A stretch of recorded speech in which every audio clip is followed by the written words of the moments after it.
Symposium, the hard work and research of all of the scholars in front of us today.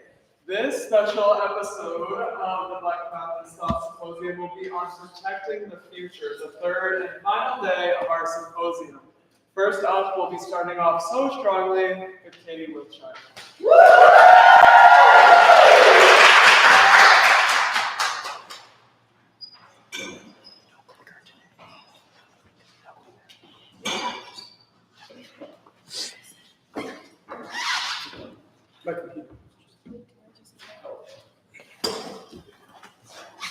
Yeah, Katie.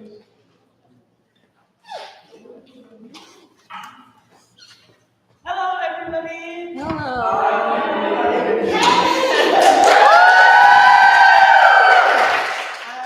Thank you, Anna, for introducing me.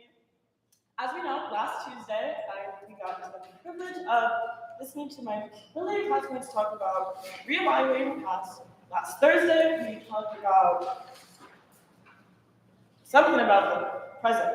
And then today, we are protecting the future. This is Framing the Future, Capturing the Black Body from Colonial to Contemporary Times. I would like to start by setting the scene. I want you to imagine you're in a field and you're watching somebody.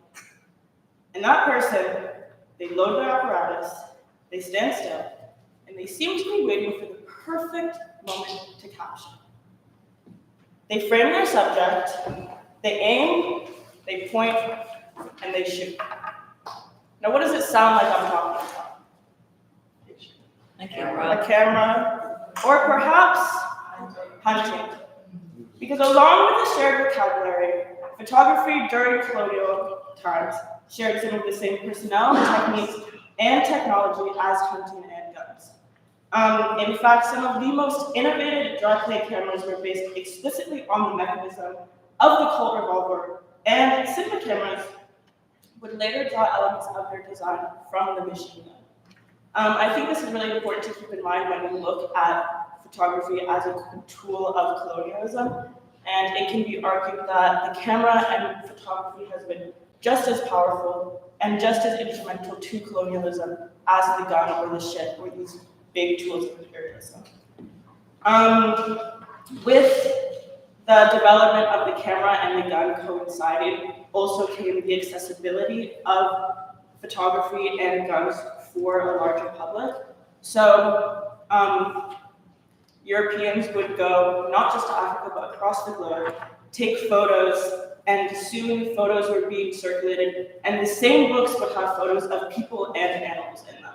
And this positioned Europeans and colonizers as observers of African land instead of participants in it, and created these empires of visualization, placing Europeans at the top of it. So they would create postcards and measure people's bodies. They would circulate these postcards out across the globe. And this was not just happening in Africa, but in Asia, and then creating this idea that it was Asia, Africa, that it's one entity. These postcards were produced, circulated, and reduced humanity just to their visual qualities, and created a hierarchy of race, and photography was used to justify that hierarchy, placing Europeans at the top, showing visual signs of difference between peoples. These pervasive images circulated across the globe and were sent to the West and have seriously impacted the way that contemporary photographers interact with the photographic process today. One photographer that I chose to focus on was Nicole Fleetwood, who is an academic curator and professor in the Department of Media, Culture, and Communication at NYU, and the author of Troubling Vision, Performance, Visuality, and Blackness, which is an incredible book, highly recommend, and so informational. One idea that Fleetwood writes about a lot is the idea of non-iconicity, and utilizing non-iconicity, photographers are able to offer a counterpoint to these iconic and dominant images of the Black body. And Fleetwood explores visual culture as a site in order to recognize how we come to know about the Black body and the meanings attached to it. Charles or Timmy Harris is a photographer that she highlights who utilizes non-iconicity to show the mundane, ephemera, and everyday parts of Black life that are not often highlighted. Another idea that Fleetwood writes about extensively is the idea of excess flesh, and she uses this to demonstrate how Black women have been represented and constructed in being accessed in normative ideals of white femininity, and that Black women are seen as being in excess of everything. So contemporary artists like Renee Cox and Tracy Rose bring this excess flesh into the art world, because in the art world, excess flesh is judged and in terms of taste. However, in mass culture, excess flesh is used to sell for consumption for the over-sexualized Black body. So these photographers reclaim that and use this idea of excess flesh in art, in the art world, which is very powerful. And then over in the corner is Fatima Tugar, who's a Nigerian artist who uses technology and art to disrupt familiar narratives by stitching Black female bodies into narratives of American progress and gender and racial emancipation. Another artist and photographer who I focus a lot on is Deborah Willis, who is an American visual artist, photographer, and curator, and is a professor and chair of the Department of Photography and Imaging at the Tisch School of the Arts, NYU. Her research examines photography's multifaceted histories, visual culture, contemporary women photographers, and beauty, and she utilizes Fleetwood's idea of non-iconicity a lot by capturing just day-to-day Black life. And a reason that I really love Deborah Willis is because as a young photographer, she realized that there were not archives of Black photographers. So she took it upon herself to make her own. So she published Black Photographers, a biobibliography with over 300 contemporary Black photographers. And then she said, you know what? That's not enough. So she did another one, and it was an illustrated biobibliography of Black photographers from 1940 to 1988. I think it's a very powerful testament to say, we don't have this, so I'm doing it on my own, and I'm gonna do it well. And as an education major, I really applaud her for doing it for her students, so that the future generation would have these archives for themselves, for their art. And then another artist who I focused on was Nellie Mpoli, who is a South African-based photographer. Incredible work. These photos are from the collection Faces and Phases, which is made up of over 300 photographs of Black lesbians in South Africa. As you can see, they're all staring directly at the camera, almost daring you to look away. Something that is very powerful about this collection is that for every single one of the subjects, it was a risk to say, here I am as a Black lesbian, take a photo of me and put it out in the world. But for them, it was important enough. And having this archive and having this visual representation was worth the risk. So yeah, Nellie Mpoli, I recommend looking more at their work. Incredible. It's incredible. So some of my key findings from doing this is that by making the photographic process individualized and personal, it enables communal connections by inviting the larger public to imagine personal experience. And also by utilizing non-iconicity, contemporary Black photographers are able to offer a counterpoint to dominant iconic images of the Black body. These counter archives focus on everyday Black lives, personal narratives, and aspects of Black identity that have been overlooked or intentionally erased. And these images do not create Blackness as one singular or totalizing narrative, but they entertain the notion of play, incompleteness, and resistance to the archive as a primary source for tapping into historical evidence on everyday Black life and experiences. And the act of curating and controlling Black photographic archives allows contemporary transnational photographers to forcefully demand visibility in spaces that have historically controlled the presence of Black individuals. This has been a very fulfilling project. I've learned so much, and This is not something that I ever thought that I would choose, but in doing so, I have gotten a greater understanding of how the media impacts the way we view people in our day-to-day lives. And I highly recommend taking a closer look at all of these artists. Thank you.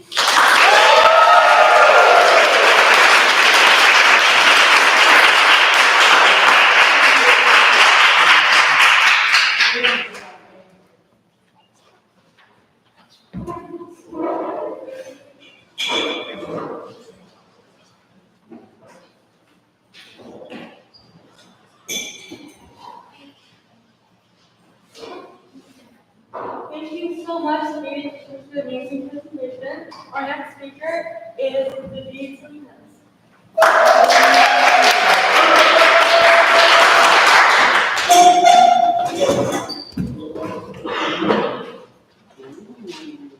Hi everyone, my name's David. I'm an art major studying in digital media, and I'm a senior.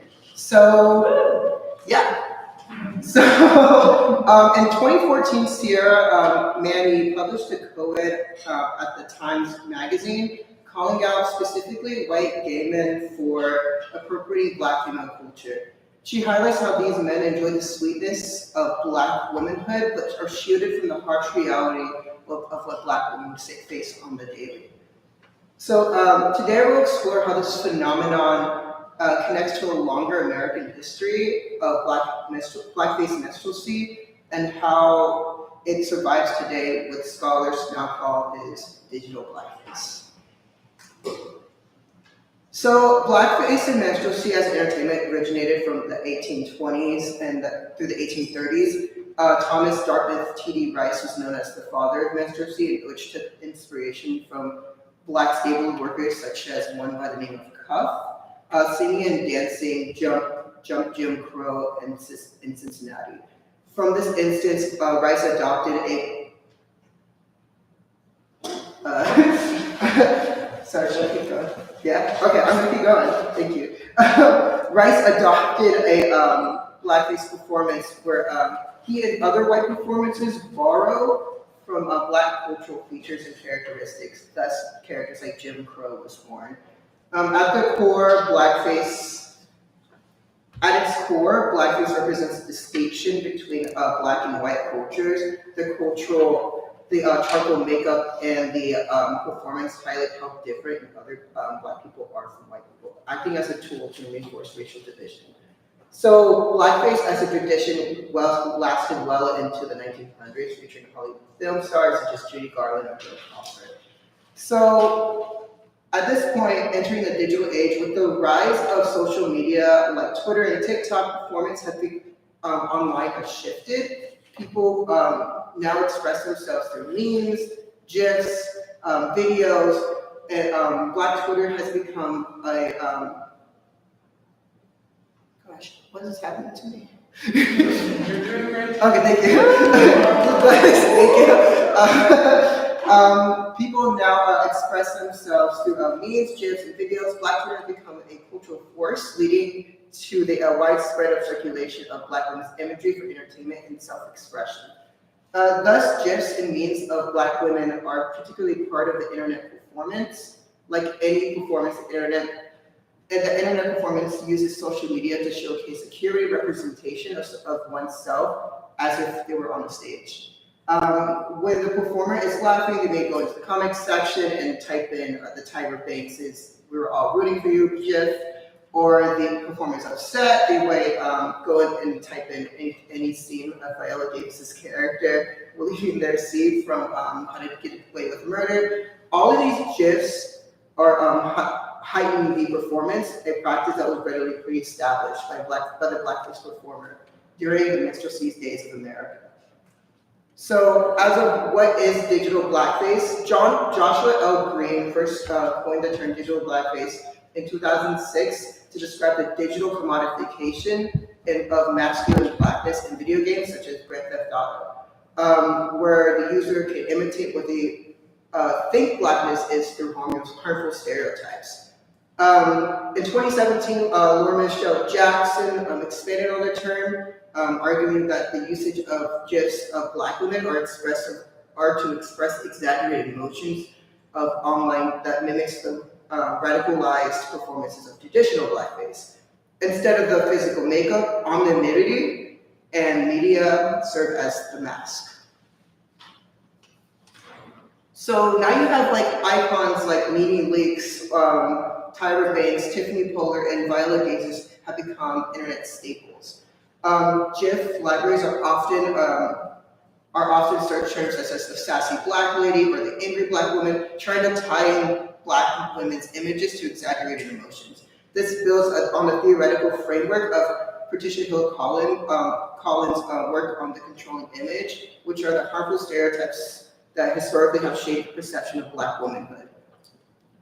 So just as blackface performers exaggerated Black traits for entertainment, social media users, often non-Black, use these images of Black women to amplify their emotions online.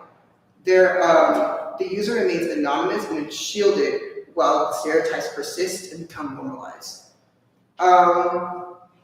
Many also highlights how gay white men, through marginalized for their sexuality, still possess a racialized privilege. So,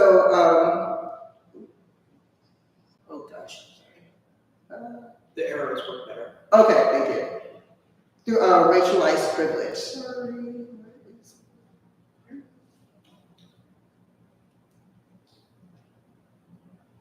Oh my gosh. Okay, sorry. Through racialized privilege. Fan bases for artists like Beyonce, Megan Thee Stallion often are blending of Black female culture within white queer culture, but racial dynamics still remain unbalanced. Some argue that using Black women's imageries is about the celebration, not mockery. And yes, while gay men have historically championed for Black women artistry, just look at Nicki Minaj's fan base on Twitter.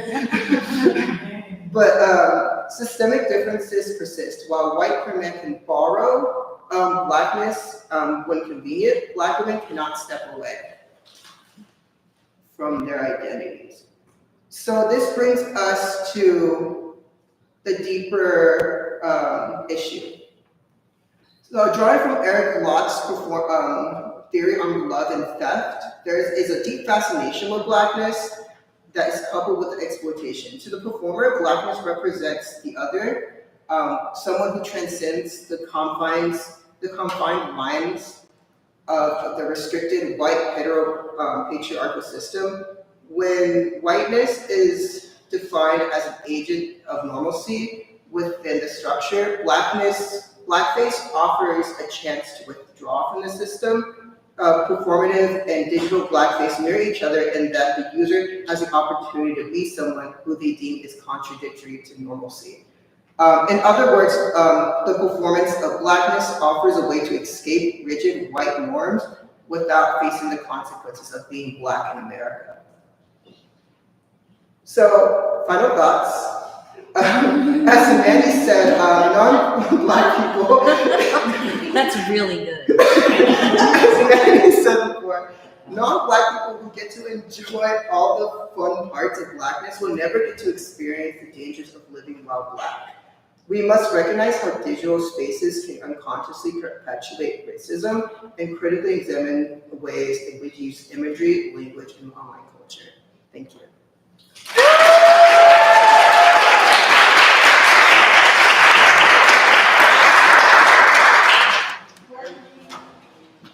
That was beautiful. That was amazing to me, and it was so interesting to hear how thorough your research is, and I will say the presentation was so satisfying. We're going to take a break, and after the break, we're going to hear from Rebecca with her research. Please get some cake, enjoy some lemonade, and oh, and Chandler,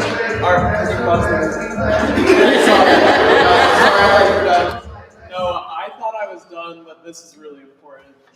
Chandler's Teeny Bite Bakery has catered some very special, very delicious vegan treats for us. I had them over the weekend. Chandler, I didn't get the chance to tell you it's the best cupcake I've ever had, and I wouldn't just say that to you. I'm so serious. Please try them, and please follow Teeny Bite Bakery on Instagram. Thank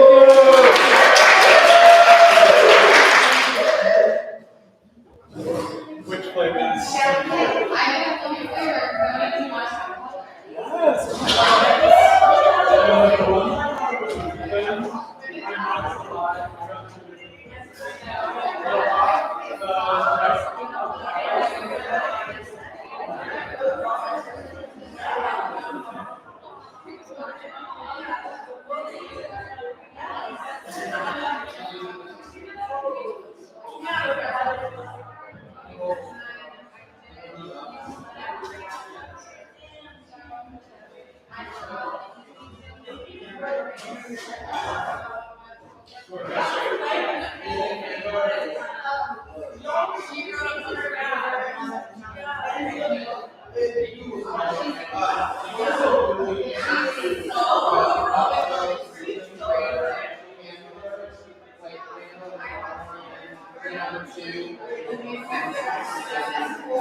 Yeah, I should have said that earlier.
Sorry.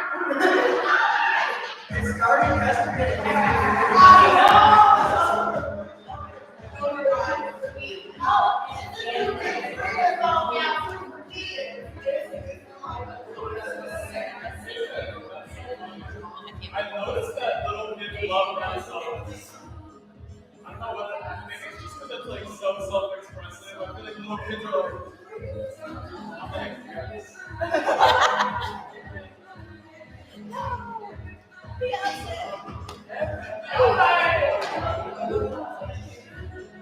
Oh, No.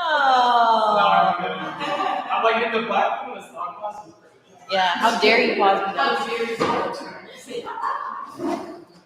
Y'all say all on his mouth like liquor. There's one here. Y'all have really made it to the big time. This is the president's cabinet here. Ooh. Black women's no, seriously, y'all made it. Thank you. I hope you all enjoyed the break. Thank you, Chandler, for catering the bakery. Our next speaker is the dazzling Rebecca Fisher.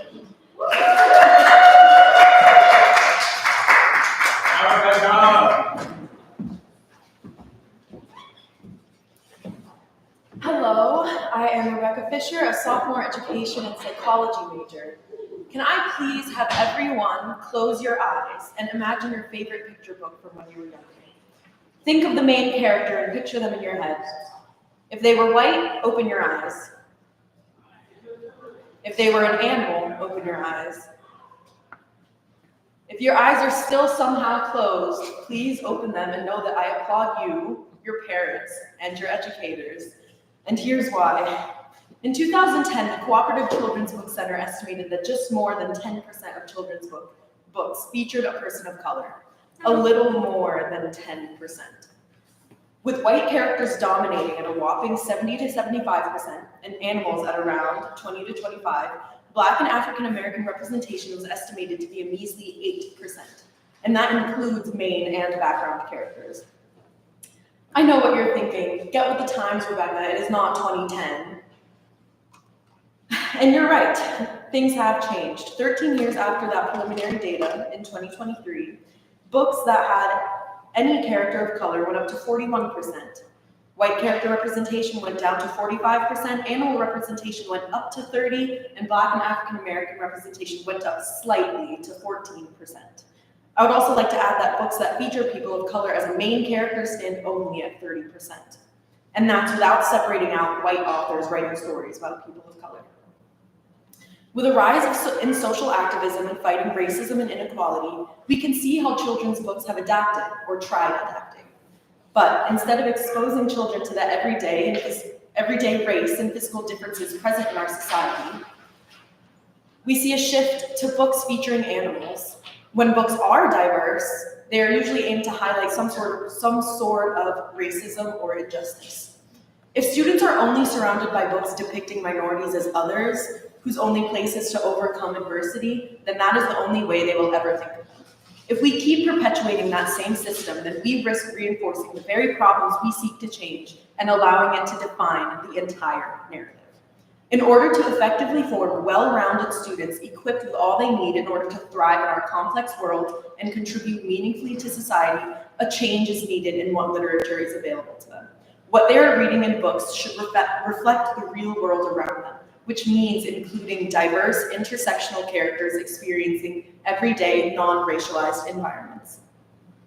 As a future educator, my goal is to create a culturally responsive and sustaining pedagogy that values representation and expecting and respecting not only cultural, but physical and racial differences as well.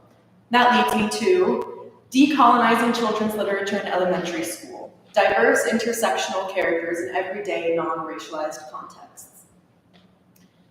After researching so many children's books, I finally came up with a collection that I analyzed in order to give you a sort of guideline on what sort of literature children should not only have access to, but be surrounded by. And that includes May Among the Stars by Rhoda Ahmed, Max and the Tagalong Moon by Floyd Cooper, Hair Love by Matthew A. Cherry, Look Up by Nathan Byron, Full of Love by Trish Cook, So Done by Paula Chase, and I Am Enough by Grace Byers. Applying a Black feminist lens to inspect these books and using knowledge surrounding early childhood development and learning allowed me to dive deeper into how race should be represented into children's literature without Black students feeling minoritized. So, here are 2 findings on how to appropriately curate your diverse intersectional library. Finding number 1, include a wide range of broad themes featuring diverse characters. These are some of the most common themes found in children's literature. Friendship, self-discovery, self-expression, growing up, and life at school. Versus the main themes found in children's literature featuring people of color, which are cultural traditions and holidays, immigration and refugee experience, historical figures and civil rights, and cross-cultural friendships and overcoming racial prejudice. While learning about all of those is important, yes, it also shows how racialized children's literature really is. The most common theme found in all children's books do not reflect what is found in literature featuring people of color. Audre Lorde said differences should be embraced. Sorry, there's a spider. Embraced, not erased. Books shouldn't erase race or hold a colorblind stance because color exists and always will. Instead, race should be actively present without overpowering the main theme of the story. For example, Hair Love is about a young Black girl who loves her natural curly hair and wants it styled perfectly. With themes of self-love, embracing natural beauty, and family bonds, any child could read this book, understand the message, and implement it into their own lives while normalizing, seeing, and experiencing race without being overshadowed by injustice. Max and the Tagalong Moon is about a young boy who finds comfort in the moon because it is the same moon that follows him home from his grandpa's house, highlighting the theme of togetherness, even when apart, family, belonging, and love. I Am Enough is a beautiful lyrical picture book that affirms self-worth, acceptance, and kindness, featuring themes of self-acceptance, confidence, and embracing differences. These books feature a diverse cast of characters who have universal experiences and lessons that children everywhere need and should be learning. Bell Hooks said, "To educate as the practice of freedom is a way of teaching that anyone can learn. That learning is a place where paradise can be created." In other words, when education, including literature, shows students characters like themselves existing fully, dreaming, laughing, learning, growing, and thriving, it creates spaces of paradise in the classroom. It lets students believe in new possibilities for their lives outside of systems that were built to limit them. Finding number 2, include complex intersectional stories that show growth beyond adversity. Lord argues that presence, not just resistance, is power. Representation should not always be reactive to whiteness. It can simply be. So, in order to fully show the lives of people being represented in books, intersectionality and a sense of normalcy and real life are needed. Society is like a salad bowl.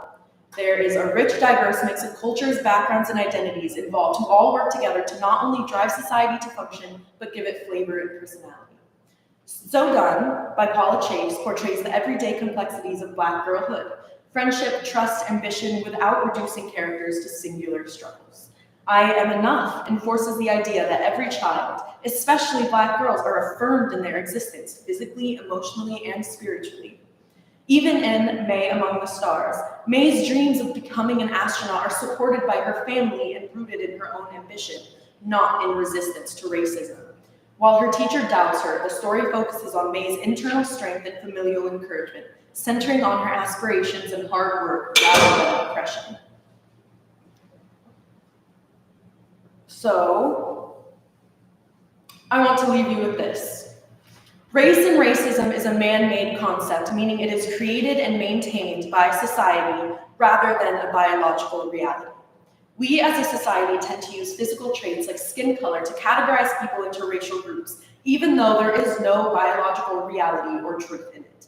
Even so, it is proven that children as young as 4 can understand the concept of race, and by extension, racism. No one race is better, more intellectual, more deserving, or more important than the other. And that's something that should be reflected in our schools today, while providing Black students a space to challenge their oppression. Bell Hooks and Patricia Hill Collins stress that self-definition and emotional wholeness are critical for liberation. Black feminist thought serves to give back power to oppressed intersectional beings in our society that have been historically excluded. I believe that can be achieved through a diverse literature, especially to a young audience. We, as an older generation, can help the younger reclaim themselves and their Blackness, and then give them everything they need to not only survive, but thrive. That begins by implementing literature with diverse, intersectional characters in everyday, non-racialized contexts, not only in school, but at home as well. It is up to us to hand our children the tools they need to challenge society and make it our own. Thank you.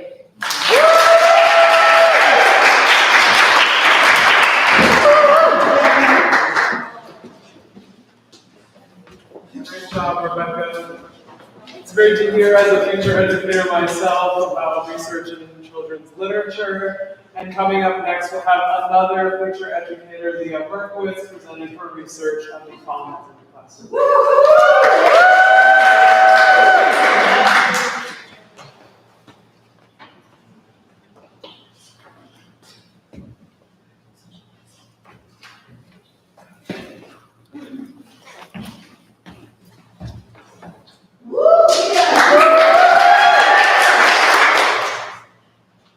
Hi, I'm Leah.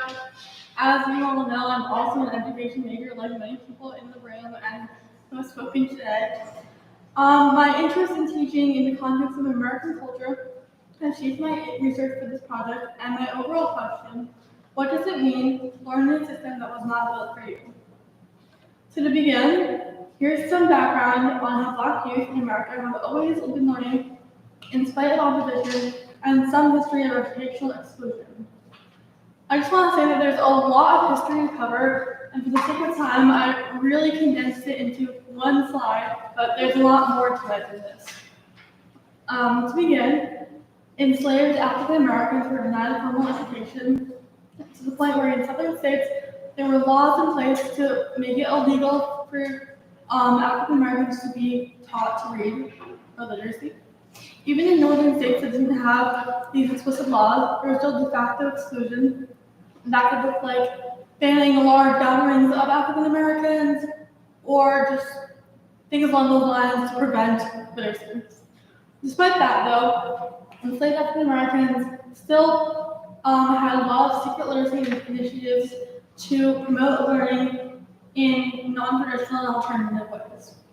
Following the end of slavery, there were still segregated schools in which Black and white students were separated until Brown v. Board of Education in 1954, in which this was ruled unconstitutional. It's a pretty simple story in this slide, but it's a lot more complex than that, and there was a lot of resistance to this whole timeline. So, where does that bring us today? Today, we find ourselves at a critical moment. Public schools are being stripped of DEI, diversity, equity, and inclusion programs, curriculums under censorship, and the language of anti-racism is being weaponized to shut down the very effort meant to create equity. So where do we go from here? Just to give some examples of that, in this past month, the Trump administration has issued directives requiring K-12 schools to eliminate DEI programs at risk of losing federal funding. Just last year, the U.S. public schools have banned over 10,000 books, a significant increase in past years. States like Florida and Iowa have enacted laws that facilitate the removal of books addressing sexual orientation, gender identity, and race-related topics from school curriculum. So that leads me to ask, how can we make schools a safe space for Black youth in the face of these policies? And maybe even more importantly, were they ever truly a safe space to begin with? So that tension between the illusion of progress and the living realities of Black students is what drives my analysis. My conceptual framework includes close readings of Bell Hooks, Carter G. Woodson, and Zora Neale Hurston. We have Black scholars that have all contributed to the study and the writing of education to a Black feminist perspective. I also included some of my own personal experience with pre-service teacher education here at Skidmore. I want to begin with two quotes. The first one is from Carter G. Woodson, who is most known for his 1933 book, The Miseducation of the Negro. He states, "We must be of the mind that the Negro has never been educated. He has merely been informed about other things which he has not been permitted to do." 60 years later, Bell Hooks wrote Teaching to Transgress in 1994. She writes, "If we examine critically the traditional role of the university in the pursuit of the truth and the sharing of knowledge and information, it is painfully clear that biases that uphold and maintain white supremacy, imperialism, sexism, and racism have distorted education so that it is no longer about the progress of freedom." So Woodson argues that Black people in America haven't truly been educated. It's not just lack of inclusion, it's a kind of a tool of intentional violence, where education becomes a tool of disempowerment. Then, 60 years later, Hooks echoes this, saying that even within universities, education has been distorted. But there's a key shift in her framing that I want to point out. Hooks suggests that education once had liberatory potential, something that she experienced firsthand in her own classrooms growing up. So, where did this disconnect in the 60 years of progress in education happen? If we are to believe that Woodson is correct that the problem is a lack of education, how can we reconcile that with Hooks' claim that education has been distorted, implying that it once was about freedom? Hooks describes her experiences pre-integration with having only Black women educators. She talks about her devotion to learning, to a life with the mind, and how she always understood that education was a counter-hegemonic act, a fundamental way to resist every strategy of white racist colonization. Zora Neale Hurston wrote in response to Brown's Board of Education this quote that I feel sums up what Hooks is talking about. How much satisfaction can I get from a court order for somebody to associate with me who does not wish me near them? This all kind of ties together with the idea of a Black feminist tenet of decolonizing the mind. That truly liberatory education must begin with decolonizing the mind. That means rejecting the idea that Black students must be validated through white institutions or perspectives. Instead, it means cultivating ways of learning and self-understanding that aren't filtered through systems designed to erase or distort Black identity. There are also a lot of problems even within our system right now. For example, tracking and gifted kids show how race and class can intersect. The author, Linda Strongley, writes about how as a Black woman who's in academia, she was able to send her child into the track for being a gifted kid. She was able to do this not only because she could afford the resources to do so, but also because being in academia, she was aware of these resources and how to put her kid on the best track possible. However, she has family members that not only didn't have the monetary resources that she had, but also didn't even have the awareness that these programs existed. And therefore, they missed out on this and could end up on the school prison pipeline. This just shows that desegregation without altering the overall treatment and negative perceptions of minority students does not in the long run yield positive consequences. This quote also sums up my analysis and my key findings. That shift from beloved, all Black schools to white schools for Black students were always seen as the interloper, taught me the difference between education and practice of freedom, and education as the merely strives to reinforce domination. My call to action is about how education is not just a neutral act. Alternative forms of education are necessary, especially in our current moment with the attacks on progressive education. I also want to shout out some of our other students, Jaslyn, Abby, and David, to talk about Southern education, because I want to talk about some personal experiences that I've had in the education classrooms at Skidmore. Something I often hear when talking about the newer policies that are banning books and censoring curriculum is, don't worry, you'll be fine because most of you will be teaching in New York or Boston or somewhere in the Northeast. Which is, I guess, great, but there are still so many students and educators living in the South who must be protected and accounted for. An example of this that I found was the Free Black Women's Library. Founded in 2015, the Free Black Women's Library is a mobile and community-based social art project that celebrates and centers literature by Black women and Black non-binary authors. What began as a pop-up library in Brooklyn has grown into a collection of over 5,000 books, encompassing genres from fiction and poetry to history and critical theory. This is just an example of a third space for Black women and Black youth to convene and educate themselves together. I want to reiterate that I'm not arguing for a return to segregation. I'm more so arguing for the need for an alternative form of education, especially when our mainstream institutions are failing us as educators and students. Thank you.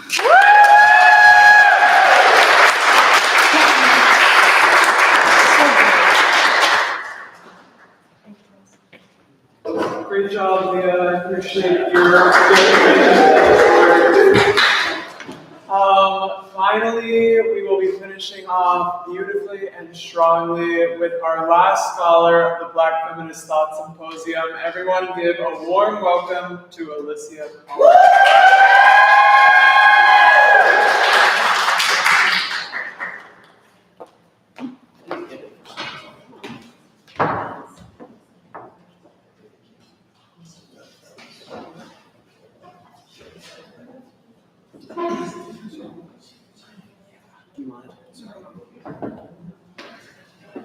Sorry, technical difficulty. We'll be back.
Hi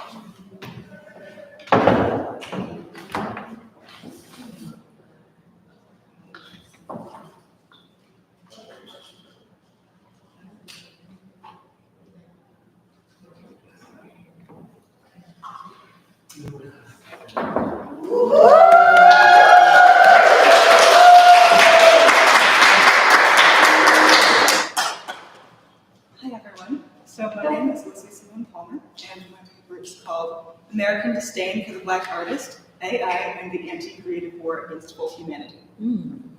So here, I study neuroscience, and I feel like AI has constantly been shoved down my throat, and I hate it so much. Same. So my research questions for this were, how have Black women used creativity as a form of spirituality to express their full humanity? And how has the normalization of AI art impacted how we interact with visual art? And so, why this topic? So, I've already said that I hate AI art so much. But I am a painter, so I feel like my hatred is a bit justified. And I paint houses, and I like to really explore the relationship that I have with my viewers in terms of like being the subject and the creator at the same time. So, for a bit of context, so Black women's artwork has been very underrepresented in the art world. And to kind of guide this, I use the theory of excess flesh, which is a theory that by Nicole Fleetwood that basically states that Black women are viewed as excessive, and by evoking excess flesh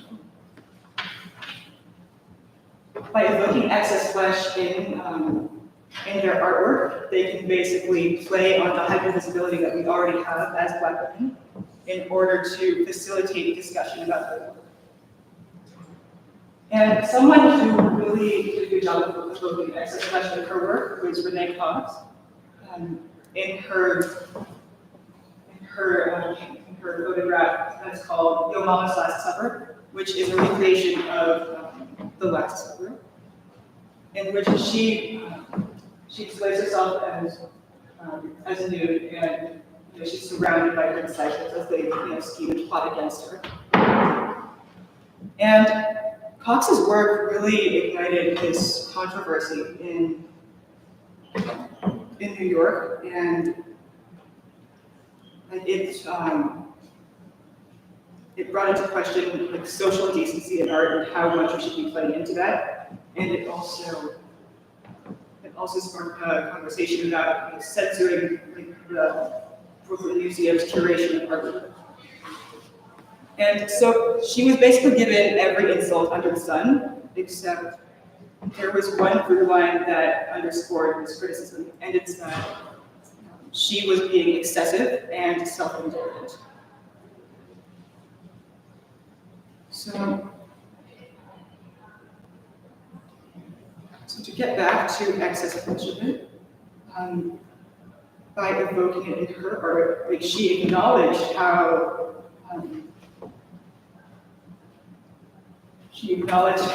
Black women are hyper visible, and she critiqued the hyper visibility of Black women by basically putting it on display for people.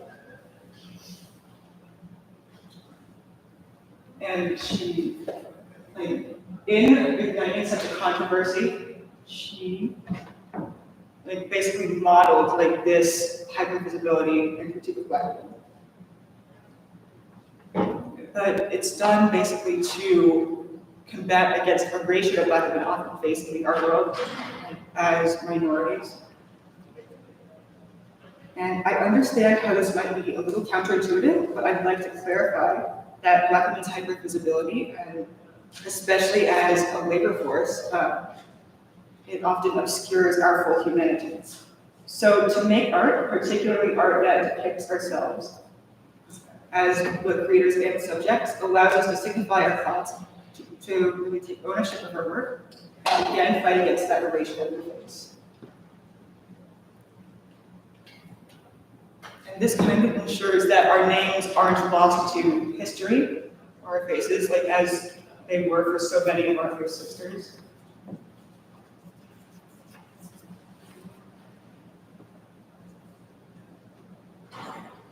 And then for my methods, I put this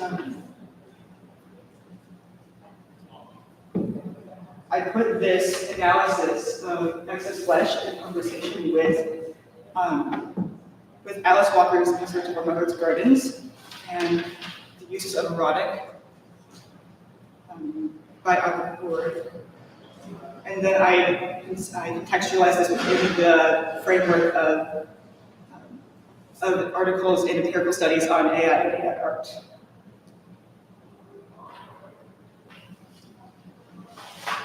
So for my key findings, I first found that Black women have historically created art as a way to ground themselves in their realities and to imagine different realities for themselves, even when that has historically been denied to them.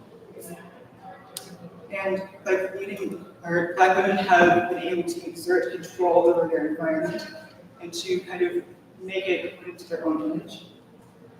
However, this agency in changing the art environment does not, it's not the same as dominance over it as is the case with AI art when it uses a ton of resources to just generate a single image.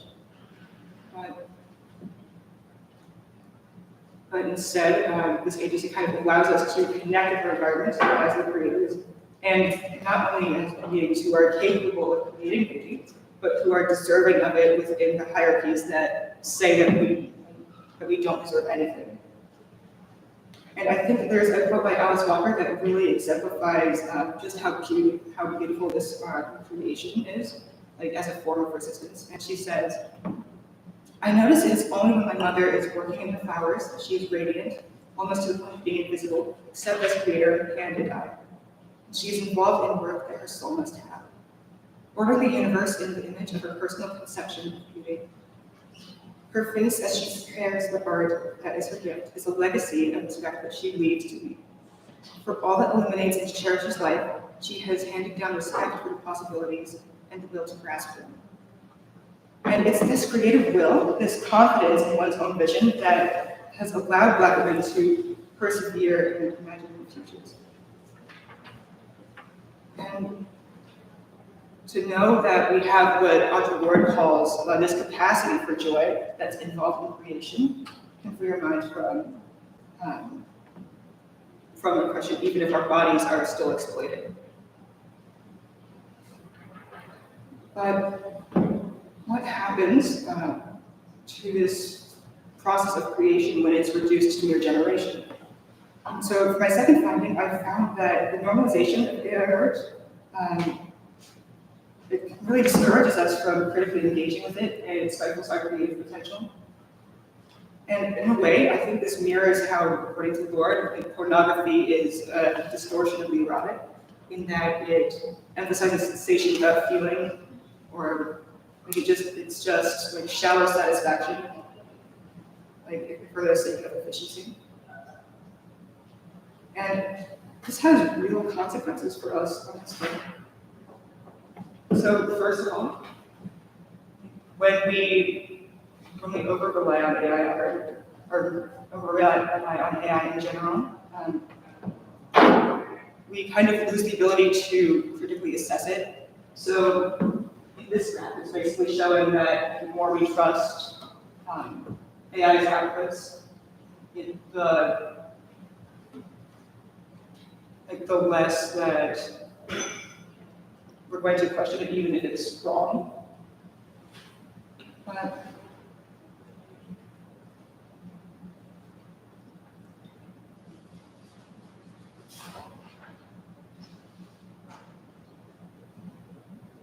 And while we can provide AI with feedback, there isn't any accountability associated with it, so we can't just say, like, okay, there's 15 fingers on this person, whatever, that's just the algorithm.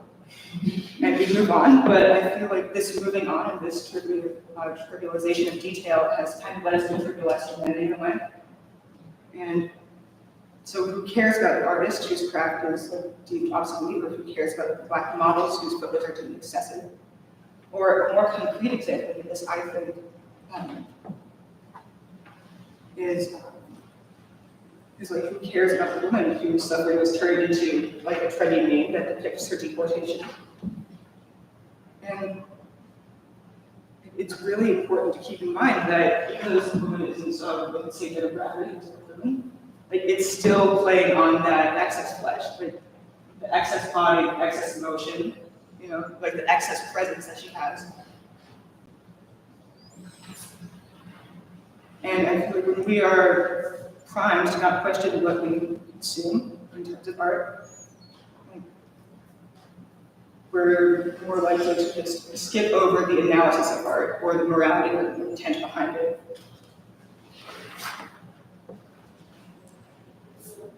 So to summarize my points, creating art has allowed Black women to develop their senses of self and imagine different possibilities for the world. But generating AI art is an affront to this kind of spiritual creative practice, since it alienates the beauty of creation. And for my call to action, as we move forward into the future, it's really important to examine how we look at art and interact with it. And it's important that we cling to like authentic forms of self-expression in order to not lose track of our humanity. Thank you.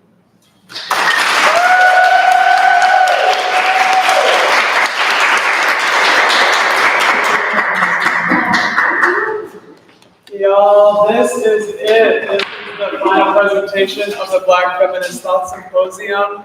Thank you to all the people on our team, Emmanuel, Cassie, Leah, and I, for organizing this event, and to you all for the beautiful graphics and the beautiful program information. Thank you again to Chandler for the cupcakes. This has been such a full journey, past, present, and the future. I really loved everyone's presentations. I feel like I learned so much. And I'm gonna miss this talk so much. Are we staying for a picture? Yeah, if you could pull up the picture of the Black Feminist Thought Symposium promo. If anybody wants to join us for a picture, I figure it would be nice to document this event.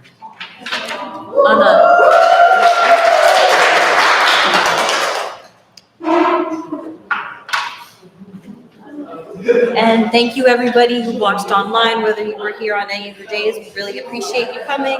Have a good rest of your day. Yeah.